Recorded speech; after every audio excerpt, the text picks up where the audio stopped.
شیخ صاحب رمضان کے بھی سوال آئے ہوئے، مگر رمضان سے پہلے پہلے کسی نے یہ پوچھا کہ یہ مہر کیا ہوتی ہے، اور مہر کیسے آپ کیسے تولے جاتے ہیں کہ کتنا مہر دینا چاہیے اور دوسری بات یہ ہے کہ کیا دونوں سسرال والوں کو مل کے بیٹھ کے اس کی بات کرنی چاہیے یا کوئی ایک راستہ ہوتا ہے ویسے؟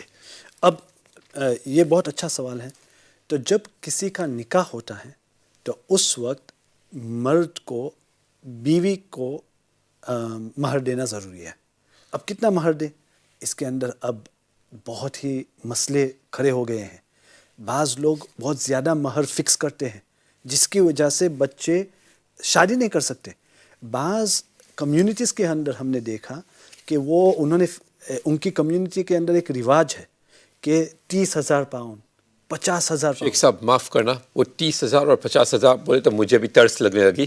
تو مہر جو ہے وہ ایک گفٹ ہوتا ہے جو آدمی جس کی شادی ہو رہی ہے وہ اپنی بیوی کو دیتا ہے. ٹھیک ہے. اب مہر کتنی ہونی چاہیے؟ تو مہر کے ایک منیمم مقدار ہے جس کو حضور صلی اللہ علیہ وسلم نے کہا ہے کہ منیمم اتنا ہونا چاہیے. بعض شوافی کے نزدیک منیمم کوئی نہیں ہے، اس لیے کہ ایک حدیث کے اندر ہے کہ ایک مرتبہ حضور صلی اللہ علیہ وسلم نے کہا کہ کوئی اس سے شادی کرے گا تو اس کی شادی ہونے والی تھی، تو اس نے کہا کہ میرے پاس کچھ نہیں ہے. کچھ بھی تو ہوگا، اس کو کچھ نہیں ہے. قرآن جانتا ہے یا نہیں؟ ٹھیک ہے، ہاں میں قرآن جانتا ہوں. تو آپ کا مہر یہ ہے کہ آپ اس کو قرآن سکھاؤ. سبحان اللہ. تو یہ اس کی وجہ سے امام شافعی رحمۃ اللہ علیہ کے نزدیک یہ بھی مہر ہو سکتا ہے. لیکن امام ابو حنیفہ رحمۃ اللہ علیہ نے فرمایا کہ نہیں، منیمم اتنا ہونا چاہیے. تو اپروکسیمیٹلی ابھی اس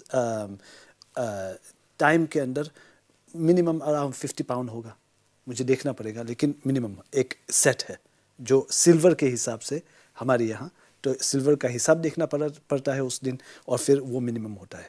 لیکن ہماری عورتیں تو منیمم کے اوپر وہ نہیں جانا چاہیے، اور ہمیں بھی جانا نہیں چاہیے.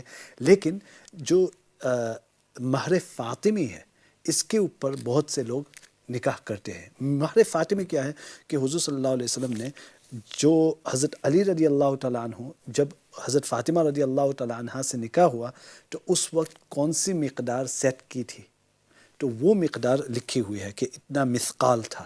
مثقال جو اس وقت کے حساب تھا، تو اس کا ابھی آپ ویب سائٹ کو دیکھ سکتے ہیں.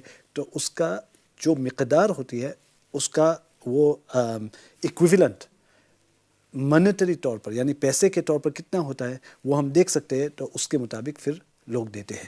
تو ابھی جب میں نے لاسٹ دیکھا تھا اپروکسیمیٹلی 900 پاؤنڈ تھا. اب وہ بڑھ بھی سکتا ہے، وہ سلور کے حساب سے ہوتا ہے تو بعض مرتبہ کم بھی ہوتا ہے، 800 پاؤنڈ ہوتا ہے، بعض مرتبہ 1000 پاؤنڈ سے زیادہ ہو جاتا ہے. تو یہ سنت مقدار جس کو کہتے ہیں وہ یہ ہے. ٹھیک ہے کہ حضرت فاطمہ رضی اللہ تعالیٰ عنہ کو اتنا دیا تھا، حضرت علی رضی اللہ تعالیٰ عنہ کو، تو بہت سے علماء اس کو پسند کرتے ہیں. ٹھیک ہے. اب زیادہ سے زیادہ کیا دینا چاہیے؟ تو مہر کی مقدار اتنی نہیں کرنی چاہیے جس کی وجہ سے آدمی کے لیے شادی کرنا مشکل ہو جائے. اس لیے کہ اگر ہم نے اتنی مقدار کر دی جس کی وجہ سے آدمی شادی نہ کر سکے، ہمارے بچے شادی نہ کر سکے، تو پھر فتنہ پھیل جائے گا. کیوں؟ اس لیے کہ وہ بچے شادی نہیں کر رہے ہیں لیکن اس کی جو ضرورت ہے وہ کہیں اور پورا کر رہا ہے.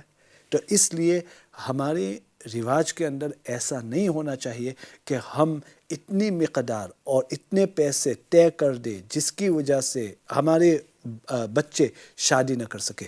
بعض کمیونٹیز کے اندر ہم نے دیکھا ہے، خاص طور پر عرب کمیونٹیز کے اندر ہم نے سنا ہے کہ سعودی عربیہ کے اندر وہ کیوں شادی نہیں کرتے؟ اس لیے کہ وہ جب ہم جاتے ہیں تو وہ کہتے ہیں کہ اتنا مہر ہے کہ ہم شادی نہیں کر سکتے. تو یہ تو پھر فتنہ پھیل جائے گا. تو ہاں اتنی مقدار ہونی چاہیے کہ وہ عورت کی قدر رہے، لیکن وہ اس کی پرائس نہیں ہے. ایسا یہ اس کو پرائس نہ سمجھو، یہ تو صرف گفٹ ہے. اور نکاح کے وقت طے کرنا ضروری ہے. نکاح کے وقت طے کرنا کہ اتنی مہر ہے فکس، وہ لکھنا ضروری ہے تاکہ بعد میں جھگڑا نہ ہو. ٹھیک ہے. اتنی مقدار ہونی چاہیے کہ سنت کے مطابق ہو اور اگر یا افورڈیبل ہو، اور اتنے زیادہ بھی نہیں ہونی چاہیے جس کی وجہ سے شادی کی افورڈیبلٹی ختم ہو جائے. ہاں اب کون فکس کرے گا؟ تو کتابوں میں لکھا ہے کہ آپ